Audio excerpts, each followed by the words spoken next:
ஆன்மீக நண்பர்கள் அனைவருக்கும் வணக்கம் நேயர்களே. நாம் இன்னைக்கு இந்த பதிவில் இந்த சிம்ம ராசி அன்பர்களுக்கு ஆடி முடிஞ்சு ஆவணி பிறக்கக்கூடிய இந்த காலகட்டம், அதாவது ஆவணி மாதம் சிம்ம ராசி அன்பர்களுக்கு எப்படிப்பட்ட ஒரு மாதமாக அமையும் அப்படிங்கிறத பார்க்க போகிறோம். ஆடி மாதத்தில் ஏற்கனவே பல இன்னல்களை சந்திச்சு எங்களுக்கு ஆவணி மாதம் எப்படிப்பட்டதாக இருக்கும் அப்படிங்கிற ஒரு விஷயத்தை நீங்கள் ரொம்பவுமே எதிர்பார்த்துட்ருப்பீங்க. அந்த வகையில் இந்த மாதம் நீங்கள் நினச்சது நடக்குமா அப்படிங்கிற ஒரு புலம்பலுமே இருக்கும். இந்த மாதம் உங்களுக்கு ஏற்படக்கூடிய கிரக அமைப்புகள் என்ன மாதிரியான தாக்கத்தை கொடுக்கும், சிம்மராசியில் இருக்கக்கூடிய மகம், பூரம், உத்திரம், 1ஆம் பாதம் கொண்ட 3 நட்சத்திரக்காரங்களுக்கும் என்ன மாதிரியான அமைப்புகள் உண்டாகியிருக்கு அப்படிங்கிறதா இந்த பதிவில் நாம் இப்போ பார்க்க போகிறோம். இந்த பதிவு சிம்மராசி அன்பர்கள் நீங்கள் பயன்பெறும் வகையில் இருக்கும். ஸோ இப்போ நாம் முழுமையாக பாருங்கள். நீங்கள் இப்போ தான் ஃபர்ஸ்ட் டைம் நம்மளோட சேனலை பார்க்குறீங்க அப்படின்னா மறக்காமல் நம்மளோட சேனலை சப்ஸ்கிரைப் பண்ணி வச்சுக்கோங்க.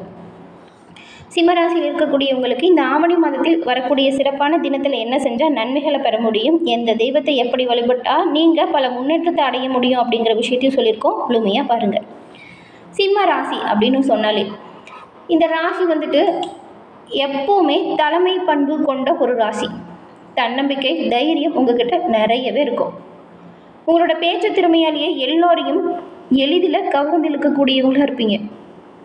அதே போல் எல்லோரையுமே ரொம்பவுமே திறமையாக வழி நடத்துறதுல ஒரு திறமையான செயல் உங்ககிட்ட இருக்கும். துணிச்சலாக எந்த ஒரு விஷயத்தையும் செயல்படுத்துவீங்க.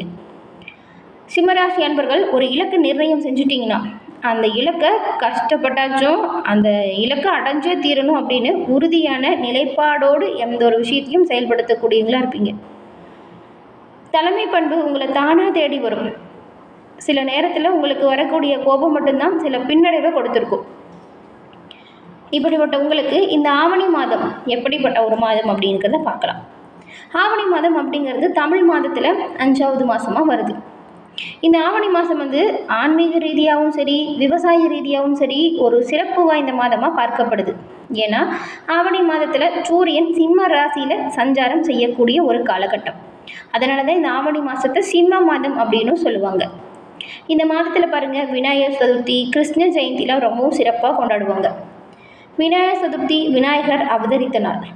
அன்றைய தினம் விநாயகருக்கு பிடித்தமான பொருட்களை நாம் படையலாக வச்சு விநாயகர் பெருமானை வழிபட்டால் நம்ம நினச்ச விஷயத்தை அடைய முடியும். கிருஷ்ண ஜெயந்தி பரமாத்மா கிருஷ்ணர் அவதரித்த தினம். அன்றைய தினம் ஆவணி மாதம் ரொம்ப ஒரு சிறப்பான தினம் அப்படின்னு கூட சொல்லலாம். இந்த நாளில் கிருஷ்ணரை வழிபட்டு விரதம் இருந்து பூஜை செய்தால் நம்ம நினச்ச விஷயம் உடனடியாக கிடைக்கும். அடுத்து ஆவணி மூலம், இதுதான் ரொம்பவுமே சிறப்பு வாய்ந்தது. ஏன்னா ஆவணி மாதம் வரும் மூல நட்சத்திரத்தில் சிவபெருமானுக்கு மிகவும் உகந்த நாளாக பார்க்கப்படுது. சிவபெருமானின் திருவிளையாடல் இந்த நாளில் தான் நடைபெற்றதாக நம்பப்படுது. அன்றைய தினம் சிவபெருமான் வழிபாடை செய்கிறவங்களுக்கு அவங்களோட வாழ்க்கையில் நல்ல ஒரு முன்னேற்றம் வரும் அப்படின்னு நம்பப்படுது. ஆவணி மூலத்தில் சிவபெருமான் தரிசனம் கண்டு நீங்கள் எல்லா விதத்திலுமே நன்மைகளை பெற அன்றைய தினம் மறக்காமல் சிவபெருமான் வழிபாடு செஞ்சால் சிம்மராசி அன்பர்கள் உங்களோட வாழ்க்கையில் நன்மையை நீங்கள் பெற முடியும். உங்களுக்கு சிவபெருமான் பிடிக்கும் அப்படின்னா ஓம் நமச்சிவாயா போற்றி அப்படிங்கிற மந்திரத்தை மறக்காமல் 3 முறை பதிவிடவும் செய்யுங்க. சிவபெருமானின் பரிபூரண அருளும் உங்களுக்கு கிடைக்கப்பெற்று நீங்கள் நலமுடன் வாழ நாங்கள் வாழ்த்துக்களையும் உங்களுக்கு தெரிவிச்சுக்கிறோம்.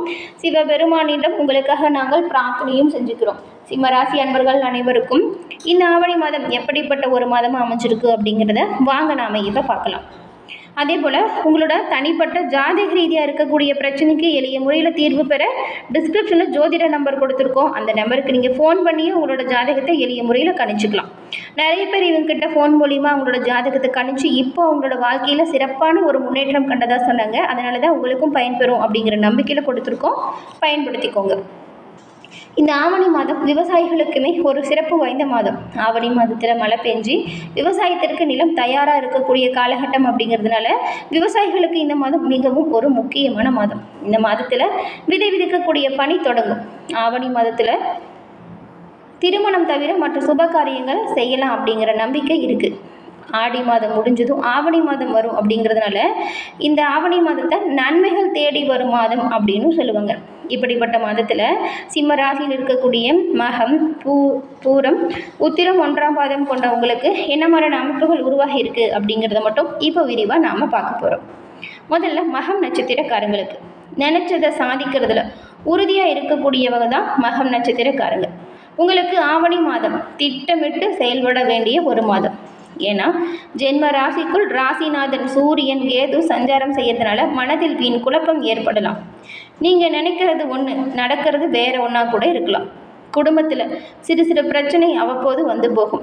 லாபஸ்தானத்தில் சஞ்சரிக்கும் குரு நெருக்கடிகளிலிருந்து உங்களை பாதுகாப்பாக வச்சுப்பார். வரவேண்டிய பணம் வந்து சேரும். வியாபாரம் தொழிலில் ஏற்பட்ட தடை விலகும். லாபம் அதிகரிக்கும். சுக்கிரன் சாதகமாக இருக்கிறதுனால பொன்பொருள் சேர்க்கை உண்டாகும். சிலர் புதிய வாகனம் வாங்கக்கூடிய அமைப்பு கிடைக்கும். தன குடும்ப வாக்குஸ்தானத்தில் 14ஆம் தேதி வரைக்கும் செவ்வாய் சஞ்சாரம் செய்கிறதுனால குடும்பத்தில் இருக்கிறவங்களை நீங்கள் கொஞ்சம் அனுசரித்து செல்வது நல்லது. வார்த்தைகளில் நிதானத்தை கடைபிடிக்கணும். வரவு செலவில் அதிகமாக கவனம் செலுத்தணும். கவனம் செலுத்தினா நீங்கள் உங்களுக்கு வரக்கூடிய பண இழப்பை தவிர்க்கலாம். பணம் கொடுக்கல் வாங்கலில் ஈடுபட்டுறவங்களா இருந்தால் பணியாளர்கள்கிட்ட நீங்கள் கொஞ்சம் கவனமாக செயல்படணும். கொடுக்கல் வாங்கலையுமே கவனமாக இருக்கணும். சப்தம ஸ்தானத்தில் குரு பார்வை உண்டாகிறதுனால அந்நியரால் ஏற்பட்ட பிரச்சனை விலகும். கணவன் மனைவிக்குள் இணக்கம் அதிகரிக்கும். பிள்ளைகள் நலனில் அக்கறை கூடும். 26ஆம் தேதி முதல் புதன் சாதகமாக சஞ்சாரம் செய்கிறதுனால உங்களால் இதுவரைக்கும் பிரச்சனை தீர்க்க முடியல அப்படிங்கிற நிலை மாறும். புதன் சாதகமாக சஞ்சாரம் செய்யக்கூடிய காலகட்டம் எதிர்ப்புகளும் பூர்த்தியாகும். எதிர்பார்ப்பு நிறைவேறும். பூரம் நட்சத்திரக்காரங்களுக்கு எடுத்த முடிவில் உறுதியாக இருந்து நினைச்சதை சாதித்து வரவங்க தான் நீங்கள். உங்களுக்கு இந்த ஆவணி மாதம் மிகவும் ஒரு யோகமான மாதம். அதிர்ஷ்டக்காரகன் சுக்கிரன் மாதம் முழுவதும் உங்களுக்கு நன்மைகளை வழங்கக்கூடிய அமைப்பில் இருக்கார். ஆடை ஆபரண சேர்க்கை உருவாகும். பண வரவு அதிகரிக்கும். நெருக்கடியிலிருந்து நீங்கள் மீண்டு வரக்கூடிய அமைப்பு உண்டாகும். லாபஸ்தானத்தில் சஞ்சரிக்கும் குருவின் பார்வை 3, 5, 7ஆம் இடத்துல உண்டாகிறதுனால தைரியமோடு நீங்கள் செயல்பட்டு நல்ல ஒரு நிலைமையை அடைய போகிறீங்க. உங்கள் முயற்சிகளுக்கு உங்கள் சகோதரர்கள் உதவியாக இருப்பாங்க. அரசியல்வாதிகளுக்கு தொண்டர்களின் ஆதரவு பெருகும். பிள்ளைகளால் பெருமை உண்டாகும். சிலருக்கு குழந்தை பாக்கியம் இல்லைன்னு தவிச்சு வந்தவங்களுக்கு இந்த மாதம் குழந்தை பேரு உண்டாகும் யோகம் இருக்குது. அது மட்டும் இல்லாமல் பூர்வீக சொத்தில் ஏற்பட்டிருந்த பிரச்சனை தடைகள் நீங்கும். கூடிய விரைவில் வம்பு வழக்குகளும் முடிவிற்கு வரும். இளம் வயதில் உள்ள உங்களுக்கு காதல் உண்டாகலாம். சிலருக்கு அது திருமணத்திலும் சென்று முடியும். நண்பர்கள் உதவியால் உங்கள் வேலைகள் ரொம்பவும் சுலபமாக நடக்கும். கூட்டு தொழிலில் லாபம் வரும். வெளிநாட்டு முயற்சி சாதகமாக நடக்கும். அப்படி இருந்தாலும் மாதம் முழுவதுமே உங்களுக்கு உங்களோட வார்த்தைகளில் மட்டும் நீங்கள் நிதானத்தை கடைபிடிக்கணும். கோபத்தை குறைச்சே ஆகணும். குடும்பத்தில் இருக்கிறவங்களை கொஞ்சம் அனுசரித்து போனால் நல்லது.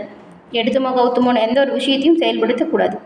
விவசாயிகள் விளைச்சலில் அக்கறை காட்டணும். தொழிலாளர்கள் கூட இருக்கிறவங்கள அனுசரித்து போகிறது நல்லது. அப்படி அனுசரித்து போனால் தொழிலாளர்கள் உங்களுக்கு எல்லா விதத்துலையுமே பக்கபலமாக இருப்பாங்க. எதிர்கால வளர்ச்சிக்கு தேவையான வசதிகளும் உங்களுக்கு உண்டாக அவங்களோட உறுதுணை பக்கபலமாக அமையும். மேலும் கோபத்தை குறைச்சிக்கிட்டு நீங்கள் கொஞ்சம் விட்டு கொடுத்து அனுசரிச்சும் போனால் பணியாளர்கள்கிட்ட எளிமையாக உங்களோட பணிகளை வாங்கிக்கலாம். மனமாற அவங்க உங்களுக்கு பணியாற்றுவாங்க. அடுத்து உத்திரம் 1ஆம் பாதம் கொண்ட உங்களுக்கு எடுத்த முடிவில் உறுதியாக இருக்கக்கூடியவங்க தான் நீங்கள்.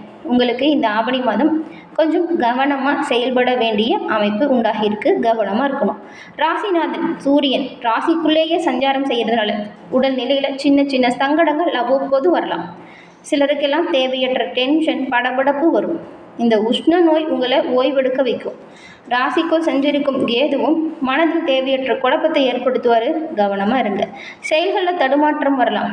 இப்படி இருந்தாலுமே லாபகுரு உங்களுக்கு எல்லா விதத்துலேயுமே எல்லா விஷயத்துலையுமே வரக்கூடிய தடையை உடைத்தெறியக்கூடிய ஆற்றலையும் எல்லா விஷயத்தையுமே சமாளிக்கக்கூடிய ஆற்றலையும் கொடுக்கக்கூடிய அமைப்பில் இருக்கிறாரு. அவருடைய பார்வை உங்களை முன்னேற்ற பாதையில் கொண்டு செல்லும். அதனால் கவனமாக செயல்பட்டால் நன்மைகளை நீங்கள் பெற முடியும். கவனமாக இருங்க.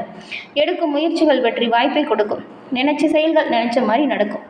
குலதெய்வ அருளும் பெரியவங்களோட ஆதரவும் இந்த மாதத்தில் உங்களுக்கு பக்கபலமாக கிடைக்கும். திருமண வயதில் உள்ளவங்களுக்கு தகுதியான வரன் கிடைக்கும். குழந்தை பாக்கியத்திற்காக நீண்ட நாளாக இயங்கியவங்களுக்கு நல்ல தகவல் வரும். சுக்கிரன் வருமானத்தை வழங்குவார். கணவன் மனைவிக்குள் இணக்கம் ஏற்படும். பொன்பொருள் சேர்க்கையும் புதிய இடம் வீடு வாங்கும் யோகம் இருக்கு. பிள்ளைகளால் பெருமை வரும். வெளிநாட்டு முயற்சி சாதகமாக நடக்கும். அரசியல்வாதிகளுக்கு தலைமையின் ஆதரவு கிடைக்கும். பணியாளர்களுக்கு நெருக்கடி நீங்கும். விவசாயிகள் கவனமாக செயல்படணும். பெரும்பாலும் அனைத்து கிரக நிலைகளுமே ஓரளவுக்கு சாதகமாக இருக்குது. முன்னெச்சரிக்கையாக கவனமாக செயல்பட்டால் எல்லா விதத்திலுமே நன்மைகளை பெறக்கூடிய அமைப்பு இருக்குது. சிவபெருமானின் பரிபூரண அருளும் உங்களுக்கு கிடைக்கப்பெற்று நீங்கள் நலமுடன் வாழ வாழ்த்துக்களையும் உங்களுக்காக சிவபெருமானிடம் நாங்கள் பிரார்த்தனையும் செஞ்சுக்கிறோம். என்ன சிம்மராசி அன்பர்களே, இந்த பதிவு நீங்கள் பயன்பெறும் வகையில் அமைஞ்சிருக்கும்னு நினைக்கிறோம். இந்த பதிவு பிடிச்சிருந்தால் லைக் பண்ணுங்கள். உங்களோட நண்பர்கள் குடும்ப உறுப்பினர்கள் சிம்மராசியாக இருந்தால் அவங்களுக்கும் இந்த பதிவை ஷேர் பண்ணுங்கள். நீங்கள் இப்போ தான் ஃபர்ஸ்ட் டைம் நம்மளோட சேனலை பார்க்குறீங்க அப்படின்னா மறக்காமல் நம்மளோட சேனலை சப்ஸ்கிரைப் பண்ணி வச்சு கூட வர பெல் ஐக்கானை கிளிக் பண்ணி வச்சுக்கோங்க. அப்போ தான் நாங்கள் போடுற பதிவுகள் ஒவ்வொன்றும் நோட்டிஃபிகேஷன் மூலம் உங்களை உடனுக்குடன் வந்தடையும் அப்படிங்கிற ஒரு விஷயத்தையும் தெரிவிச்சுக்கிறோம். மறக்காமல் சப்ஸ்கிரைப் பண்ணி வச்சுக்கோங்க. தொடர்ந்து பார்த்தமைக்கு நன்றி நேயர்களே.